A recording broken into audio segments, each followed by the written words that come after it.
All right, so today we have hamstring. Just want to show you a quick hamstring layering. So there is both biceps femoris, semitendinosus, and then semimembranosus is down here. We'll take glute max off, and then the biceps group, and you can see semimembranosus is on the side. And if you look up here, this is the adductor muscle, and as you get older, that will adhere together to the deeper part of hamstring, which is going to create havoc for internal rotation of the femur. So I'll talk about that in a minute when we get to looking at the movements.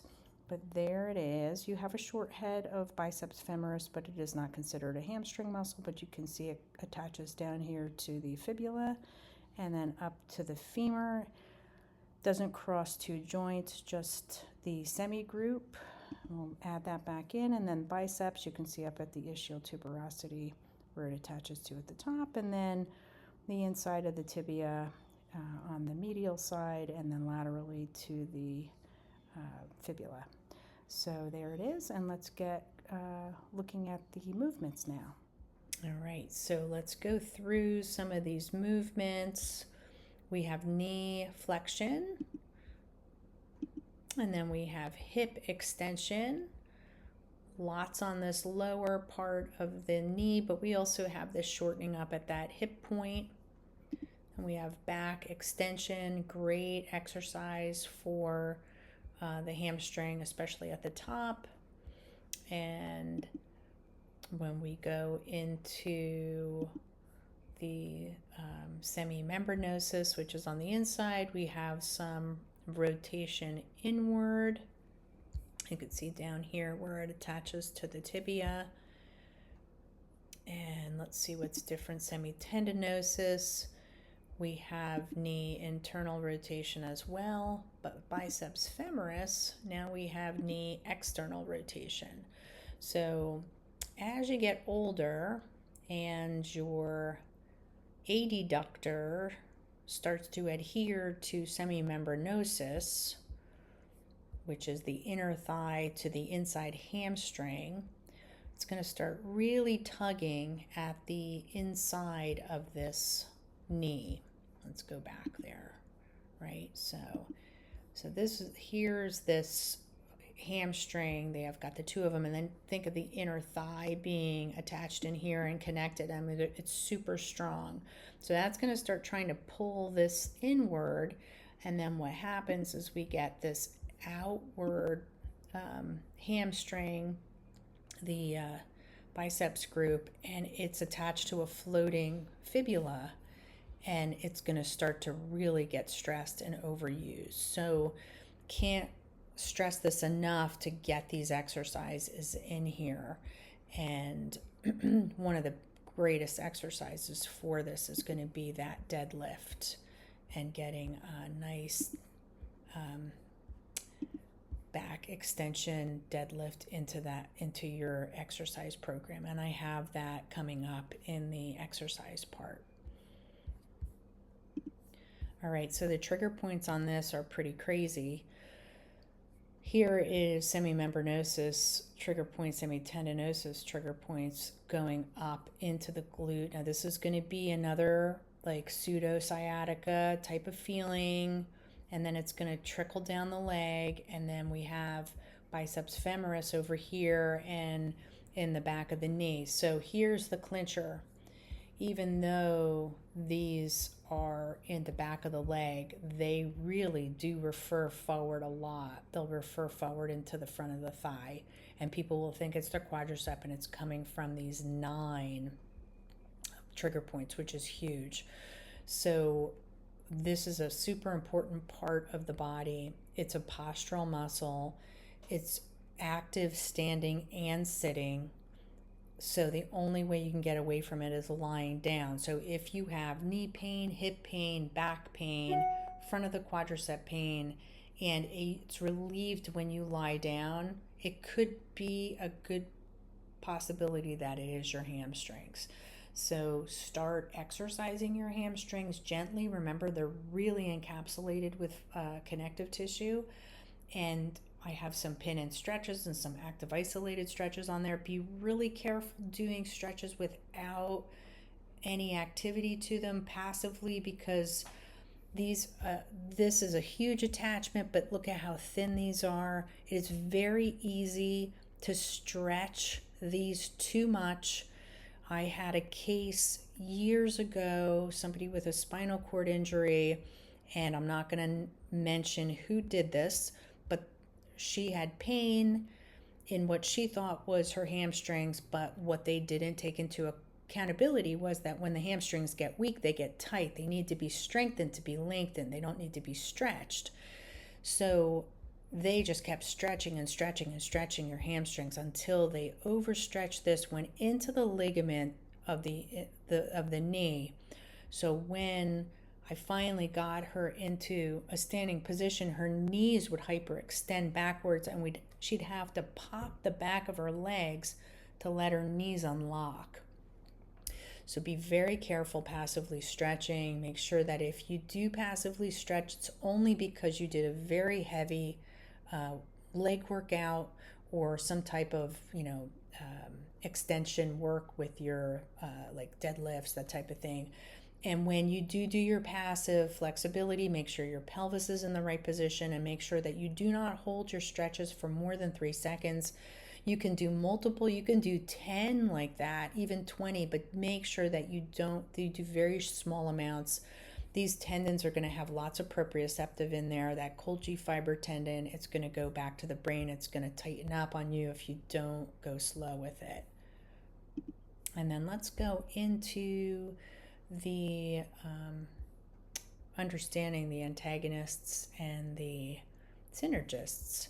So the antagonists are going to be your hip flexors, your knee extensors, and the medial rotators of a flexed knee, which I'm not going to go into because there's a few of them, but in front of psoas, tensor fasciae lati, quadricep, femoris, medial rotators of a flexed knee, going into some of those inner thigh muscles.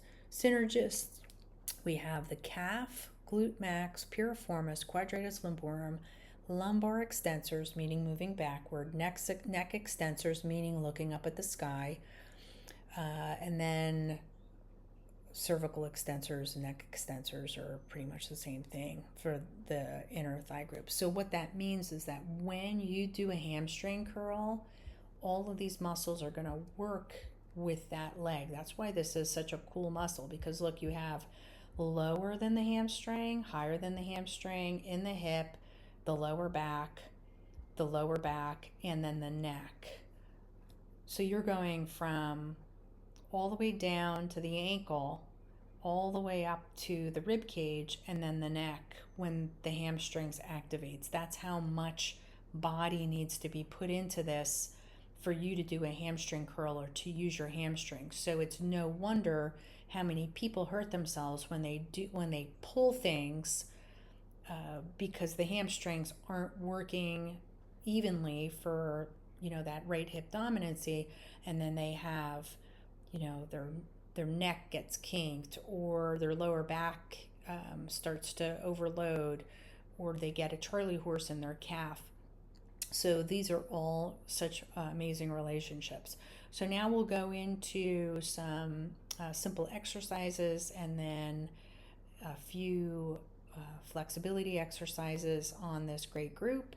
And it does not have to be complicated. It does not have to be difficult. It just has to be matter of fact.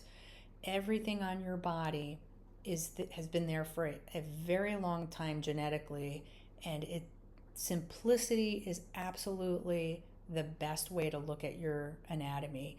The more complex you make it and the more angles of movement that you put in, the harder it's going to be for you to bring yourself back to a straight position. If all of these very simple exercises and corrective flexibility exercises work for you, that's fantastic. Then go to the next level and then do multi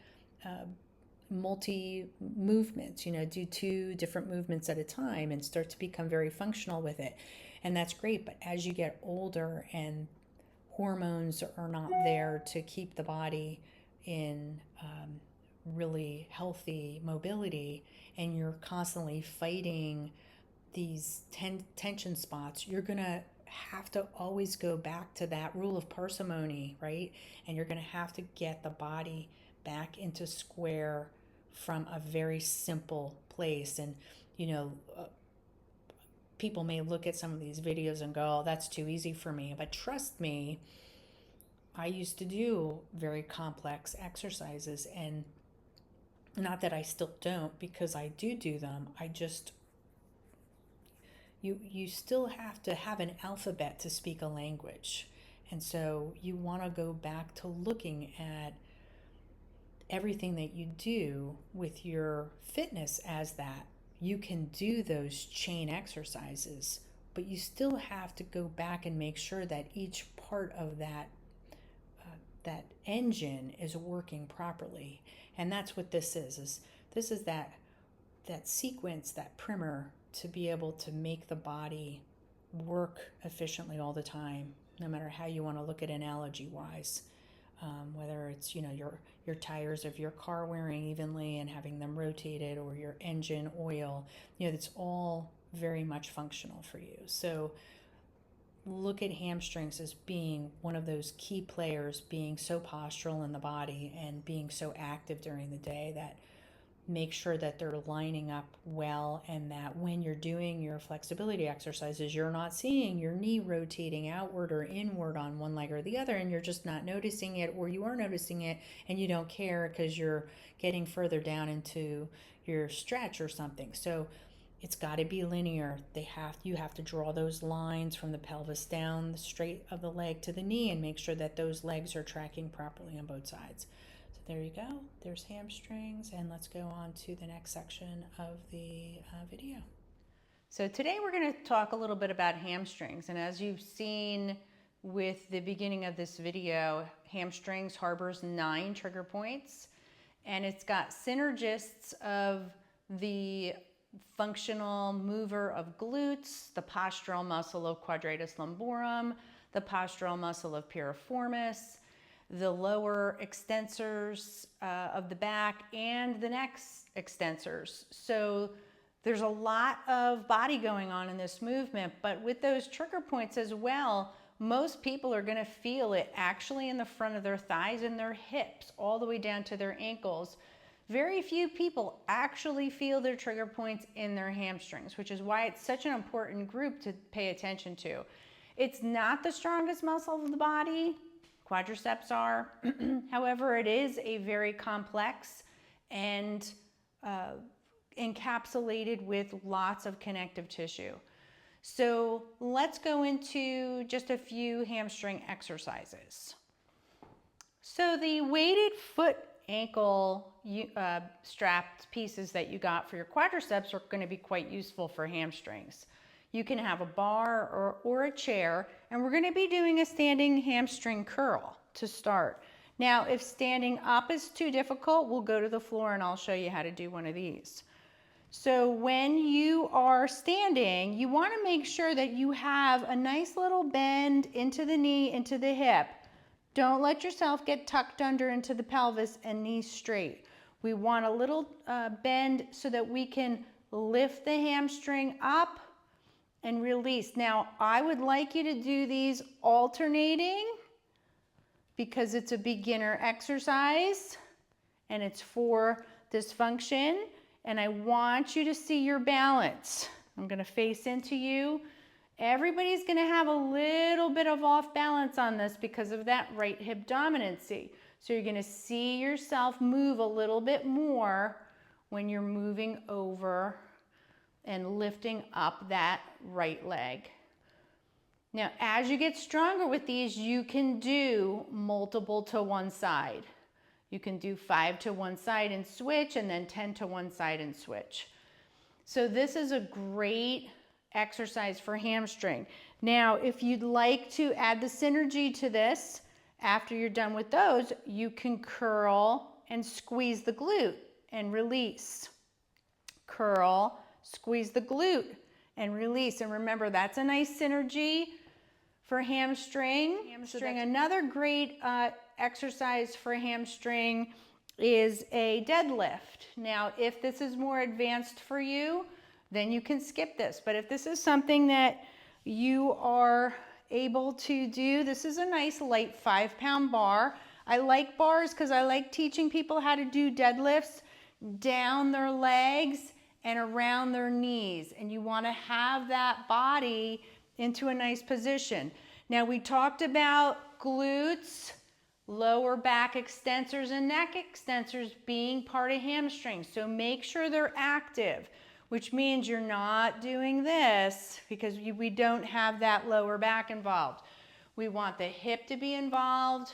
We want the hamstring to be synergistic with the neck. And if you'll notice, my head is staying into a nice extension and the lower back. And that not only helps work the hamstring, but give it a nice active stretch.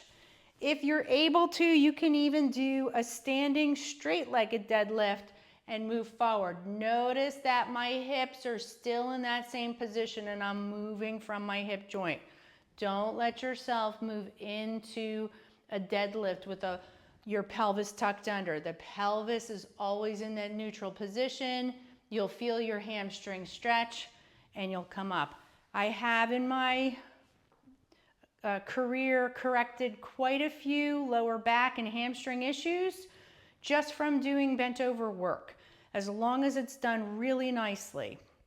Now we'll go to the floor and we'll do a lying leg curl. So you're going to bring yourself down so that you have your hands underneath your forehead like this. And then we're going to take the leg and we're going to point and curl it and then flex and bring it down. And then do the second side. And you can start these the same way. You can go into one at a time and then you can do multiple to each side. Now the flex is just a nice way of working into that lower leg and opening up that calf all the way to the ankle. And we'll do one more. And you can do 10 to each side on these. All right, so let's look at flexibility on these. So hamstrings is active in both a standing and a seated position, which is really nice to understand when you're doing flexibility with it. Now, I only do active isolated flexibility or functional flexibility because I don't believe in passive stretching unless it's immediately after heavy weight training or some type of strength work that you have shortened the muscle tremendously and you want to bring it back to resting length. But since most of us are looking at this as a fitness goal to add flexibility in, activity is really great. So this is one of my favorites because you're lying and you have a lot more control. I'm going to use this band because it's got handles on it, but you can use a rope. They actually even make the stretching ropes that you can put your feet in. And this is just going to give me a little bit of ability to be able to make this exercise more proprioceptive and give me a little bit more stretch. So we're going to flex, and as we come up, I'm going to reciprocally inhibit my quadricep to open up my hamstring, and I'm only going to bring my hamstring up to where my hip is not going to change in its position. I'm going to point and I'm going to bring it down. Now when I say hip in its position, the best way to really understand that is with your lower back. Your lower back isn't going to change. So if you want to put a small roll underneath your back, it's going to help you feel if your back is going to be flattening to that floor, which we don't want it to do. We want the back to stay gently off the floor, and we want to just work the hamstring. Now, each time I come up, I'm squeezing that quad, so I'm trying to get a little bit more length out of my hamstring. My hamstring attaches behind my knee and up to my hip, so it crosses two joints, and there's, just like tricep, there's another muscle that we have to really think about keeping those two attachment sites long and healthy. Now, this is active isolated proprioceptive work. And I'm going to show you some pin and stretching in a minute. You could do 10, but if you notice, don't hold them again, that 3 count. Bring it up, give it a little bit extra at the top, maybe after the 4th or 5th repetition, and then go to about 10 and hold and release. Don't hold more than 3 seconds. All right, and then we'll do the second side. I have my legs bent right now. As you get more flexible, you can bring your leg down, but for now, keep the leg bent, and this leg the same thing. Now, the left hip is going to be generally at, the age of 40, 45, that left hip is going to slightly tuck, and the hamstring is going to be shorter because that hamstring has less distance from the hip to the knee. So this leg you may feel in a lying position, you don't have as much range of motion. You may find that you want to tuck that hip under easier because the hamstring is shorter and it's pulling on that pelvis, which is naturally tucked under. So resist that and really keep that leg glued. Now, if the leg, when you come up, and if you notice that your legs aren't stretching evenly, this leg is shorter, you can do a few extra. That's not going to be a big deal if you've noticed that your hamstring is shorter. So that's a nice active isolated stretch. Active meaning that we're working the front of the quadricep to disable the ability for the hamstring to become active, and so it's going to lengthen better. So let's do a proprioceptive stretch now. So this is a motor, and eventually I'll get into doing a workout with this, but it's by Balance Body. It's an interesting contraption. I used it in a functional fitness class at the end to teach them how to do pin and stretching with proprioceptive work. So when you're a therapist and you're having trouble getting a muscle to lengthen, you'll sometimes work from tendon to tendon and hold the muscle and do a little bit of flexibility work with it and manual therapy to try to get that muscle to open up through its whole range of motion. So with this, you can use a roller, you could use a rolled up towel, anything that's going to give you something to be able to push into. And what I'm going to do is I'm going to gently take my right leg and I'm going to push the back of my knee into that roller, and I'm going to extend through my knee to straighten out the back of that hamstring. I'm going to push the left knee and I'm going to extend and release. Push and extend. Good. Now what this is going to do is it's going to get the tendons behind my knee, push and extend, to pin themselves down and open up the muscle from that point up. Now I'm going slow and easier. I have very tight hamstrings. I stand all day long. So this is something that I go in slowly. Again, the body, these are very tendinous muscles, so you don't want to try to stretch them too much.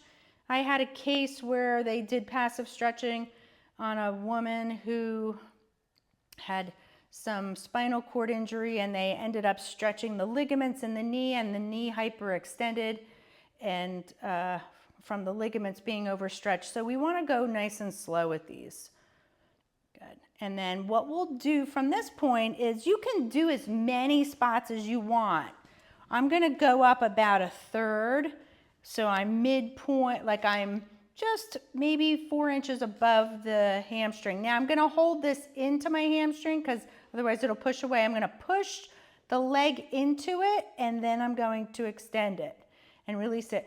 Now, if you have trigger points, because there's 9 trigger points in there, and you start to feel them, go slow. Remember, feeling a trigger point is usually an activation of the trigger point. And I tell people, it usually feels good. Oh, this feels so good. And then 4 hours later, you're regretting that you did so much. So don't go to the point that you're going to feel that trigger point and start doing it harder.